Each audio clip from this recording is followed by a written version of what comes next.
Okay folks, here's the big reveal. Here's the new bike. Ready? There it is. What do you think? Pretty nice, huh? Goes pretty fast too. Fast as I can pedal. As fast can be. Nah, I'm just kidding. Let's try it again.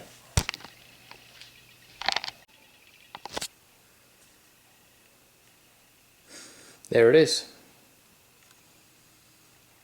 2006 Triumph Bonneville T100.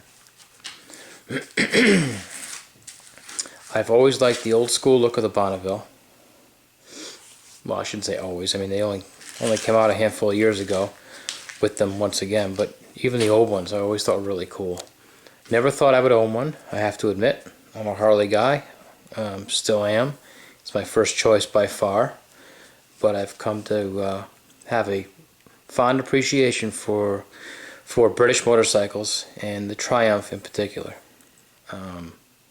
Love the way they look, love their product offering, love where they're going. They're taking a cue from Harley as far as I can see, and really trying to brand that Triumph logo, which I think is really cool as well. I think Triumph is going to make big strides in the marketplace in the next 10 years, next 5 years even. From what I've heard, they've got a lot of ex-Harley corporate people working for them, which is a good thing in terms of marketing. We all know what that's all about, so I think in the coming years we're all going to hear more about that. Providing the quality is there, which it seems to be. I think Triumph needs to do a little bit better job in their product offering and in the types and sizes of people they cater to. Engine sizes, seat heights, that kind of thing. But you know what? Overall, it's a great bike. And I said to a lot of people over the course of the last couple of years, there's only 3 bikes I would own, and it's just my personal preference: Harley Davidson, Triumph, or Victory. And those are the only 3 bikes I would own. I like the looks of Nortons. Some of the Moto Guzzi's are nice. There's other nice looking bikes out there. Don't get me wrong. I'm not putting down anything else. Just my own preference. Those are the 3 bikes I would own. Now a little more about this bike. I bought this from a dealer, local dealer. And by the way, dealers really suck. Something we all know, but I just figured I'd throw it out there again. Dealers really suck. They suck every last penny from you they can. They give you nothing for free. I don't care who the dealer is. We've all had, excuse me, good experiences, bad experiences with dealers. They all suck. I don't care. Having said that, having stated the obvious, I was able to get this bike down almost $1,000 off the asking price. I still paid more than I would have if I bought it from a private seller, but not a lot more. And I was happy to do it. It's hard to find pre-owned Bonnevilles or Thruxtons. It really is. There's not that many out there. I really wanted a carbureted model, and as you can see, that's what I got. Now I don't know why I wanted a carbureted model. I don't know exactly why, but I think in my mind, in my small peanut mind, a carbureted model lends to the old school theme, and this is an old school themed bike, so to me they kind of go hand in hand. I love fuel injection, don't get me wrong, but I just kind of wanted a carbureted model. And the other thing that was in the back of my mind is, hang on, my dog's eating something she shouldn't be eating. Give me that. Don't eat that. No, don't. The other thing that was in the back of my mind is the fact that I know I'm going to change out the exhaust system and the airbox as well. And when you do that, it's much easier and cheaper to rejet a carburetor than it is to have to go out and buy yourself a power commander or to have the bike remapped.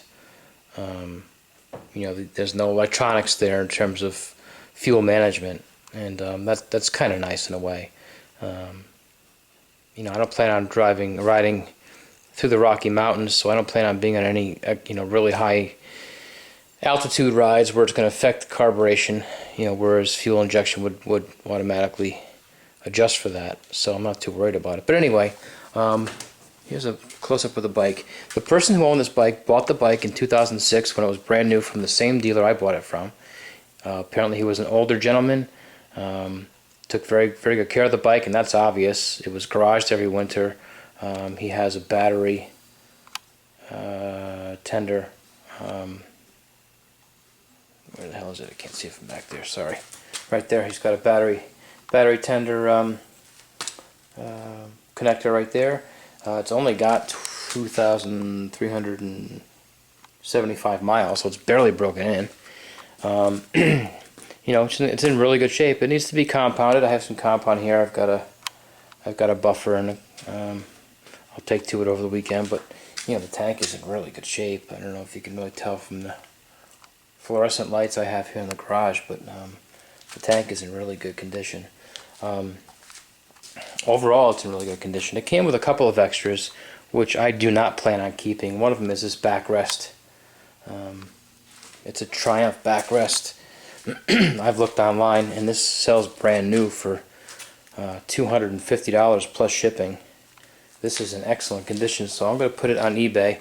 I've got it on there, I think, for $190 or $199, and a few bucks for shipping.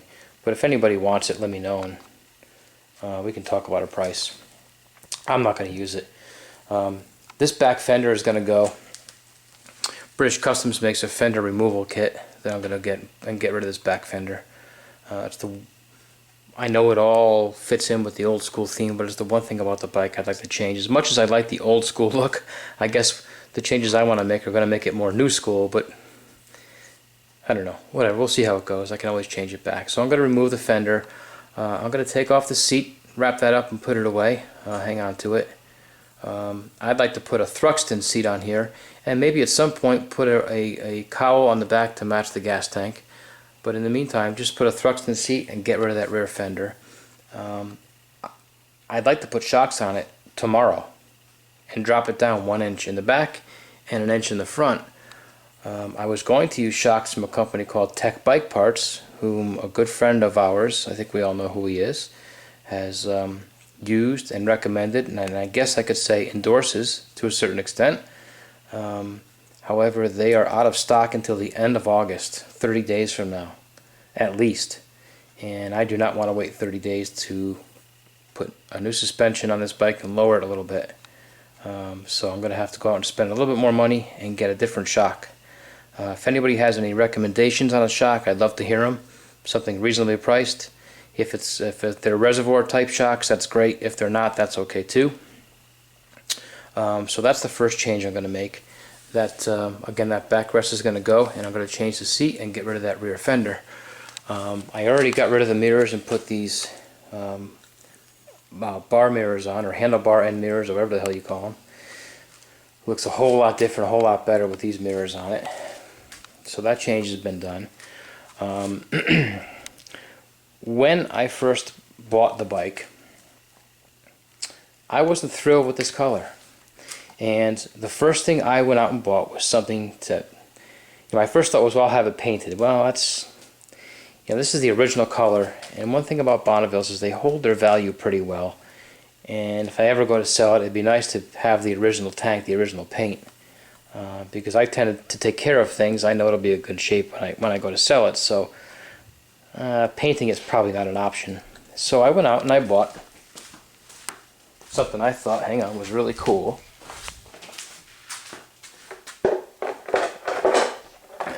I can't mount it yet, but I can give you an idea. This right here. These are tank covers. I don't really know the proper name for them, but they're a plastic cover for the tank. They only work with 2006 and earlier carbureted models, and basically the seat comes off. This attaches down here, and the hang on a second here. tank badges come off. A couple screws here on the sides. The tank badges come off. That cover slips over the top. There's a couple of standoffs, you know, to keep it off the tank, and screws, and it goes right over the top, and you have yourself a really cool tank without having to paint it. So that was my plan. I wasn't even going to think about keeping this color. And then on the way home after I bought the bike, somebody stopped me and said, "That bike is beautiful." I said, "Thank you." They said, "I love the color." And I said, "Thanks." Shortly after, I rode down the road to get gas. I stopped again. Somebody else stopped me and said, "I love that bike, brother." I said, "Thanks." He said, "That color is gorgeous." He said, "Do you know that's kind of a rare color?" I said, "No, I didn't know that." He said, it's actually a, apparently, of all the colors made in this year, this is the rarest of them. There's not a whole lot of them made in this color. It's not like there was only 10 made, but there was a lot of them made, but not as many as there were black and white or whatever other colors they had for this year. So, you know, these guys had stopped me and took the time to compliment the bike, made me think twice about using this cover. So I'd like your opinion. Should I use the cover or keep the tank the way it is? I'm curious to know what you think. Again, this rear end is going to be changed, so how about look with the front? What do you think? Cover? The Austin Powers tank cover? Yeah, baby. Or the original color? I'm leaning towards this, but I'm curious to know what you think. The other question I have from some Triumph owners is, you guys would know, my dealer told me he believes that the original owner replaced the original mufflers with these aftermarket mufflers. I can't tell if they're aftermarket or not. I have no way of knowing. They look original to me. I've never owned a Triumph, so I don't know how a Triumph should sound. So are these aftermarket or not? How do I tell? I have no idea. Either way, I'm going to change the exhaust anyway, but if these are aftermarket, they might be worth a little bit more money, and I could probably sell them on eBay. So I was curious if anyone knew or could tell me how I could tell if these were aftermarket mufflers. So once again, I'd like your opinion on which tank to use. Keep the original or put that on. Just curious to know what you guys think. Is that the original muffler, or do you think it's not, and how do I tell? Oh, the bike came with one more thing that I'm not going to keep. It came with this windscreen. I'm just not a windscreen guy. Hang on here. Hard to see, but here it is here. Let me see if I can stand it up a little bit.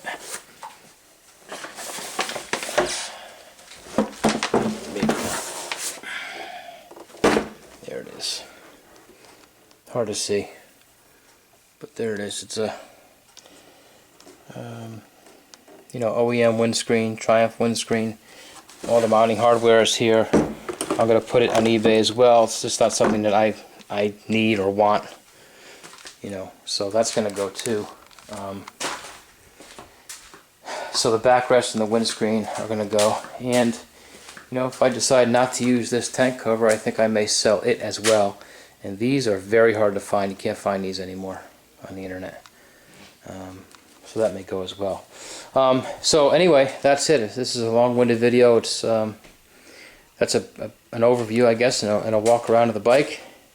Like I said, some changes to make, but overall, so far I'm happy with it. I haven't had a lot of time to ride it. Just been busy with work and other things here. So, but the times I have ridden it, I can tell you, it's just such a smooth ride. It's really a nice ride. Not a whole lot of power, but I was expecting that. Hopefully I can change that a little bit when I change the airbox. But it's a very smooth ride. You know, and so far I enjoy it. So, listen, I'm open to any suggestions anybody has, any opinions. Oh, one thing I did already change, I should note. I added these risers to the handlebars, and I know most people who have Triumphs like to drop the bars down almost like a cafe racer style. Unfortunately, when you're vertically challenged like myself and stuck at 5 foot 6 inches tall with short arms, and I've had neck surgery a while back, for me to lean forward, you know, with my back kind of angled down and then my neck angled, you know, over that way type of thing. It's uncomfortable. It certainly is not painful, but it's very uncomfortable. So as much as I want this to look, I think, more like a cafe racer style bike, the handlebars I'm gonna have to sacrifice on those, I think. And we'll try these risers out for a while. They feel good. Haven't had a chance to ride with them on yet. I just put them on a couple days ago, but they do feel good. If I decide I don't like them, I'll drop down to the original risers, but I don't think I'll go any lower than that, just because it's the comfort factor. It's just not very comfortable for me. So as unattractive as the bars may be up there, I'm going to have to, I think, for at least now, keep them. So any suggestions I'm open to. I'd love to know some advice about the muffler. I'd love to hear your opinions about the tank.